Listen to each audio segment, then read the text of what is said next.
Buenos días, gracias por su asistencia. Iniciamos el simposio Perlas en Hematología. Nuestro primer ponente es el doctor Prakash Vishnu. Él es hematólogo oncólogo internista por la Clínica Mayo en Jacksonville, Florida. Obtuvo su título en medicina por el Colegio Médico de Bangalore. Realizó su residencia en medicina interna en el Wayne State de Detroit Medical Center y su especialidad de hematología la llevó a cabo en la Mayo Clinical College of Medicine. Ha recibido su reconocimiento por su labor en investigación clínica. Es miembro de múltiples asociaciones médicas y autor de artículos en temas relacionados a la trombosis, trastornos hemorrágicos, citopenias autoinmunes, trastornos metabólicos del hierro y trastornos linfoproliferativos. La conferencia del día de hoy es Nuevas terapias anticoagulantes, indicaciones de acuerdo a las guías y metaanálisis. Por favor, doctor. Thank you for the kind introduction, Dr. Rodriguez. Good afternoon, everybody, and welcome for this session. Before I start, I have to thank the organizers for this wonderful opportunity and the great hospitality this little city has showered the last couple of days. It's sometimes overwhelming how kind and generous and helpful the people are here. The next half an hour, what we'll do is it's a little ambitious to learn everything about direct oral anticoagulants in 20 to 30 minutes. Before I start my talk, I also would like to invite you to get an earphone or a translator. The talk is going to be in English, and if you want a Spanish translation, please feel to have the headphones. Like in most of hematology, and probably what you're experiencing the last couple days and we'll be seeing the next day, the last 10 years has been phenomenal. Not only in leukemias and lymphomas, even in the field of thrombosis and hemostasis. For a long time, we only had Coumadin and warfarin, heparin and heparinoid products for anticoagulation. And since the approval of oral direct thrombin inhibitor called dabigatran in 2010, we have seen an expansion of many more newer anticoagulants since then. We now have about 5 to 6 different anticoagulants, and even though it's been told it's very safe and anybody can be on this medication, doesn't need any monitoring, less drug interactions, there are many nuances in terms of how to select the correct anticoagulant for the right patient.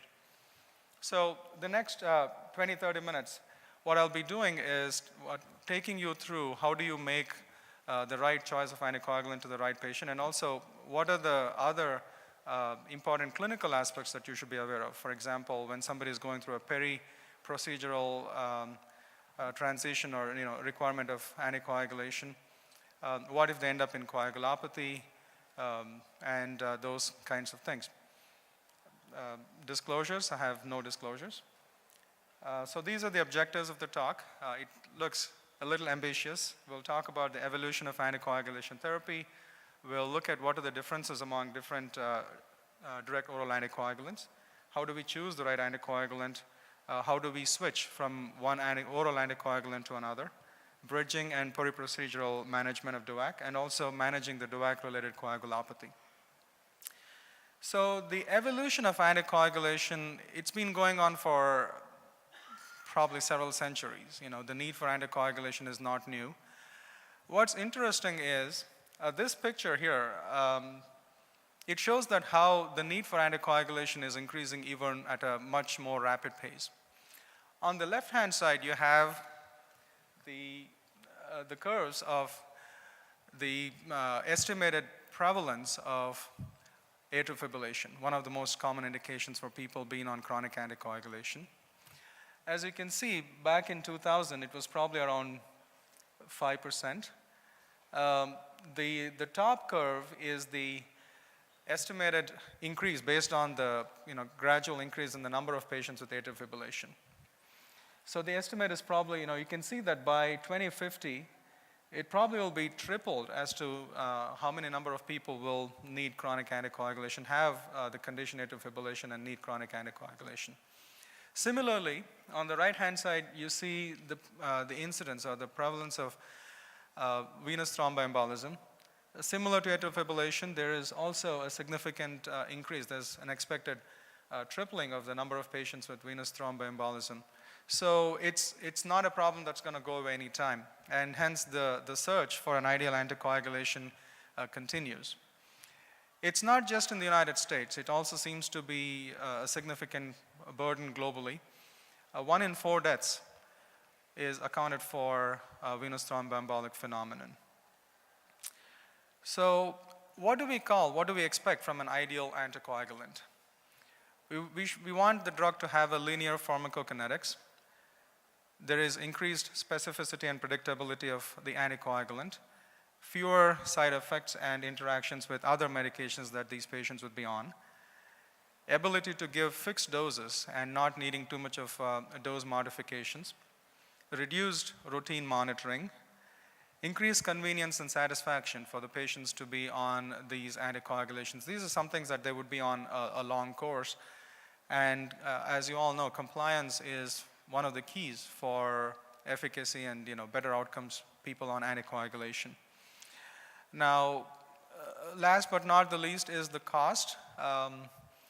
Hopefully with more experience, more availability, and more competition, many drugs in the market, we are hoping that the price comes down. But ultimately, there are many studies in the last decade, last 5 to 6 years, that's been done looking at different anticoagulants, even in countries like United Kingdom with sometimes limited resources, so to speak, and many other countries across the world. Studies have shown that when patients go on these newer oral anticoagulants, over a period of time, the cost actually comes down. The cost efficacy is a fine balance, and then they seem to have a better cost efficacy compared to the other anticoagulants, even compared to warfarin or the injectable anticoagulants such as enoxaparin, dalteparin, etc.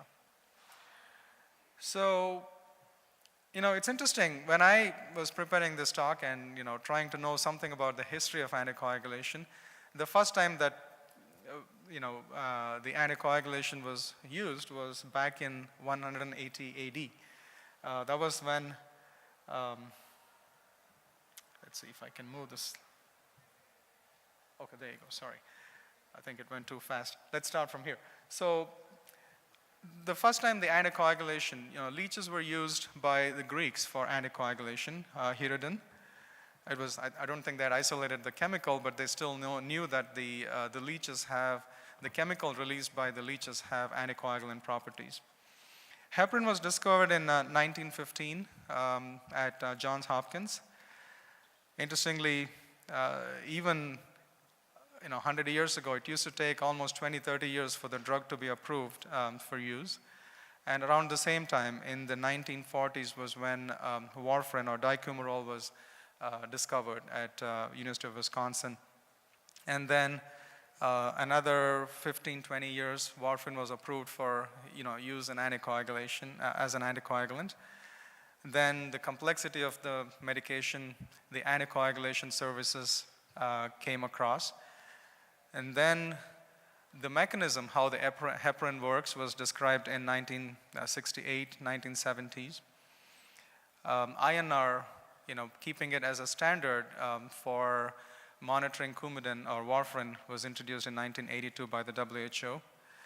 Low molecular weight heparins were approved in the 1980s. In 1992, with complexity of anticoagulation, a forum was formed, which has been a good resource, and it still stays so even today. Parenteral direct thrombin inhibitors like zimmelagatin was approved in 1997. It kind of came and went quickly. Zimmelagatin was there only for about 2 or 3 years. Then came the approval of fondaparinux in 2000. And in 2003,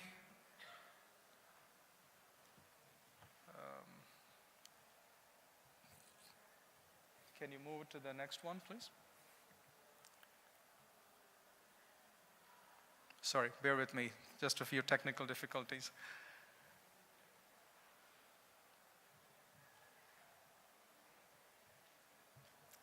Well, anyway, in 2003, 2006 was argatroban and other medications coming into the market. Zimmelogratran came in and went. Because of the hepatotoxicity, it was taken off the shelf. And then in 2008 through 2015, those 7-8 years saw a tremendous increase in the other newer oral anticoagulants coming into the market. Now, when the slides come up, let me get a feel of the audience. How often, how many of you have used the newer oral anticoagulants, say dabigatran? Could you please raise your hands? How many people have used dabigatran? Quite a few hands going up. Rivaroxaban, quite a few. That's great. Apixaban. Excellent, good. Looks like apixaban is probably much more familiar and commonly used. How about the two newer ones? Edoxaban, has anybody used edoxaban? No, okay. And the most recently approved, betrixaban.